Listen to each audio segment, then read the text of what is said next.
स्वागत है दोस्तों स्टडी फॉर यूपीएससी में। हम लोग art and culture current affair मई कंप्लीट कर लिया था। अब हम लोग जून शुरू करने जा रहे हैं 2025 का। ये पार्ट 1 है। देखिए इसमें पहला नंबर टॉपिक जो आपको चर्चा में था वो तानसेन के बारे में चर्चा में थे। क्यों चर्चा में था? तो हजरत शेख मोहम्मद गौस और तानसेन का कब्र जो ग्वालियर में है उससे संबंधित एक कानून के कारण यह चर्चा में आ गया था।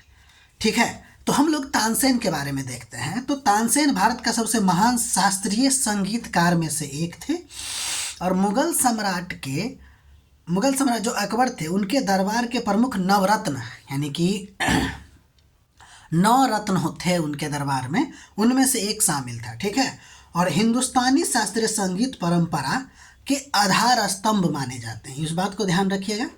ठीक है, दूसरा बात कि इनका वास्तविक नाम जो था आपको रामतनु पांडे था। क्या नाम था इनका? रामतनु पांडे। तानसेन के बारे में कहा जाता है कि उन्होंने शास्त्रीय संगीत को एक नई संरचना दी और साथ ही साथ आपको कई राग या रचनाओं के विकास में भी इनका योगदान है, जैसे राग दरबारी, राग मियाँ की मल्हार, राग मियाँ की तोड़ी और राग दीपक आदि। हालांकि राग दीपक जो है आपको इसके बारे में कहा जाता था वो इस तरह से गीत गाते थे ना कि दीपक खुद व खुद जल उठते थे। लेकिन ये 3 बात याद रखिएगा कि राग दरबारी, राग मियाँ की मल्हार और राग मियाँ की तोड़ी इनके द्वारा रचित है। अकबर के दरबार में ये पहले शामिल नहीं थे। इससे पहले अकबर के दरबार में शामिल होने से पहले राजा रामचंद्र जो कि बांधवगढ़ के राजा थे उनसे ये जुड़े हुए थे। तानसेन के बारे में कहा जाता है कि वो ध्रुपद गायन शैली को लोकप्रिय बनाया। ठीक है, और ग्वालियर से थे, ये आपको समझ में आ ही गया होगा पहला पॉइंट से। ठीक है, अगला नंबर टॉपिक जो आपको चर्चा में था उसका नाम था घुमोट। देखिए एक्चुअली क्या है कि 2019 में गोवा सरकार जो है वो आपको घुमोट को राज्य का विरासत वाद्य यंत्र घोषित किया इसको। ठीक है, और ये पारंपरिक रूप से मॉनिटर छिपकली की त्वचा से बनाया जाता था। ठीक है, जो अधिक अब क्या किया गया है, इसको अब बदल दिया गया है। ठीक है, इसलिए ये चर्चा में था। तो देखिए घुमोट के बारे में अगर कहा जाएगा तो एक प्रकार का परख वाद्य यंत्र है जो मिट्टी के मतलब कि मिट्टी से बना होता है, मिट्टी के घड़े के रूप में बना होता है और जिसके ऊपर जो होता है वो स्किन लगा होता है यानी कि चमड़ा लगा होता है जिसको हाथ या स्टिक से बजाया जाता है। और आपको पता है ना कि चमड़ा किसका लगा होता है? छिपकली का। तो पारंपरिक रूप से जो मेम्ब्रेन यानी कि स्किन जो होता है वो आपको मॉनिटर छिपकली की खाल होती थी। अब इसको वैकल्पिक त्वचा जैसे कि बकरी की खाल का त्वचा या फिर सिंथेटिक त्वचा का यूज किया जा रहा है। ध्यान दीजिएगा, इस घुमोट को हिंदू और ईसाई दोनों समुदाय के द्वारा बजाया जाता। ठीक है, अलग अलग समारोह में जैसे सिगमो, इसके अलावा गणेश उत्सव या फिर रोष समारोह, ये सब ईसाई का है ना। तो ईसाई और हिंदू दोनों समारोहों में इसको बजाया जाता है जिसका नाम है घुमोट। उम्मीद है समझ गए होंगे। सिर्फ घुमोट के बारे में अगर कहा जाएगा ना तो इस बात को याद रखिएगा कि ये मिट्टी से बनाया गया एक वाद्य यंत्र है, गोवा का राज्य विरासत वाद्य यंत्र। ठीक है, आगे बढ़ते हैं हम लोग। अगला नंबर जनजाति जो आपको चर्चा में था या अगला नंबर टॉपिक जो चर्चा में था वो था बजाऊ जनजाति। एक्चुअली इन पे वैज्ञानिक अनुसंधान हो रहा है चूँकि ये इंडोनेशिया, मलेशिया और फिलीपींस में पाए जाने वाला जनजाति है जो ज़्यादातर समुद्र तटों या समुद्र में रहते हैं। ठीक है, यानी समुद्र तट के आसपास घर बनाते हैं। तो इन पे वैज्ञानिक अनुसंधान चल रहा था तो उसे पता चला कि इसका जो तिल्ली होता है ना वो बड़ा होता है, जिसके वजह से ये ज़्यादा समय तक गोता लगाते हैं और उनका जो जीवन है वो समुद्री जीवन शैली है। ठीक है, क्योंकि ये ज़्यादातर गोता लगाते रहते हैं, इनका एस्प्लिन जो होता है वो बहुत ज़्यादा बड़ा होता है जिसकी वजह से ऑक्सीजन जो है मतलब समझिए ना एक सामान्य इंसान 2 से 3 मिनट अगर शरीर के मतलब कि पानी के अंदर अगर आपको सांस नहीं लेगा तो ये लगभग 14 से 15 मिनट तक पानी के अंदर सांस रोके गोता लगा सकते हैं। तो ये बहुत ज़्यादा हो गया ना, समझ में आ रही बात? तो बड़े तिल्ली के कारण ऐसा हो रहा है।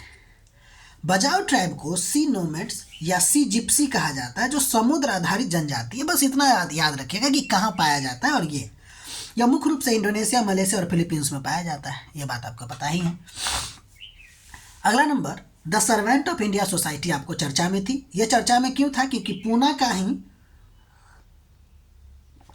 एक सहयोगी संगठन है जिसका नाम है Gokhale institute of politics and economy के साथ वित्तीय और प्रशासनिक विवाद के कारण ये सुर्खियां बटोरी, यानी कि चर्चा में रहा। तो इम्पोर्टेंट क्या बात का है? तो इसकी स्थापना आपको 1905 में हुआ था, पुणे में हुआ था और गोपाल कृष्ण गोखले के द्वारा हुआ था। ये बात तो हिस्ट्री का एकदम बढ़िया फैक्ट है। ध्यान दीजिएगा, इसका उद्देश्य क्या था? तो संवैधानिक तरीके का उपयोग करके राष्ट्र निर्माण का बात करता था। ये राजनीतिक, शिक्षा, आंदोलन, लोक सेवा के माध्यम से भारत की सेवा करने के लिए समर्पित व्यक्ति को परीक्षित करना। ध्यान दीजिएगा कि लोक सेवा के माध्यम से ये मतलब क्या करना चाहते थे कि मतलब कि भारत को लोगों के बीच में राष्ट्र प्रेम की भावना जगाना चाहते थे, ठीक है, या राजनीतिक शिक्षा देना चाहते थे। वो किसका बात का था? तो लोक सेवा के माध्यम से, ठीक है, राष्ट्र निर्माण पर बल देते थे। लोक सेवा के माध्यम से राष्ट्र निर्माण पर बल। इनके अगर सदस्यों में बात करें तो वी एस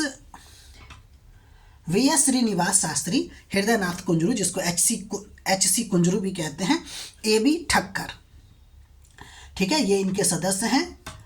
किसका? तो the servant of India society, स्थापना 1905 में, पुणे में, गोपाल कृष्ण गोखले के द्वारा स्थापित, ठीक। अब अगला नंबर टॉपिक जो आपको चर्चा में था उसका नाम था पोसोन पोया। ये श्रीलंका का एक त्यौहार है जो 10 से 11 जून के बीच मनाया गया था आपको।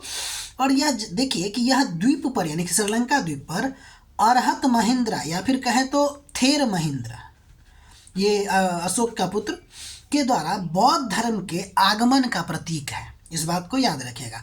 तो भाई ये है क्या? तो एक बौद्ध धर्म का अत्यंत महत्वपूर्ण पर्व है जो श्रीलंका में बौद्ध धर्म के आगमन की स्मृति के रूप में मनाया जाता है। और यह पर्व जो है आपको पूर्णिमा को मनाया जाता है। वो भी ध्यान रखिएगा, जून माह की पूर्णिमा को मनाया जाता है, ठीक है, जून माह के पूर्णिमा को। इसके बारे में इतना ही है, ज़्यादा है नहीं, सिर्फ इतना पूछा जा सकता है कि पोसोन पाया जो है वो संबंधित है तो श्रीलंका में बौद्ध धर्म के आगमन से।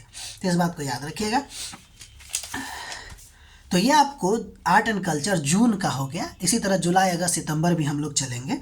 तो इतना अगर आप लोग को अच्छा लगा है तो लाइक कीजिएगा, सब्सक्राइब कीजिएगा, शेयर कीजिएगा और साथ ही साथ नोट बनाते रहिएगा, ठीक है, ताकि आपको भविष्य में भी ये काम दे, ठीक है। क्योंकि बार बार जो टॉपिक चर्चा में आएगी उसी का नोट बनेगा, तो हम लोग एक ही बार बढ़िया से नोट बना लेते हैं, ठीक है। मिलते हैं अगले वीडियो में, तब तक के लिए अपना ख्याल रखिए।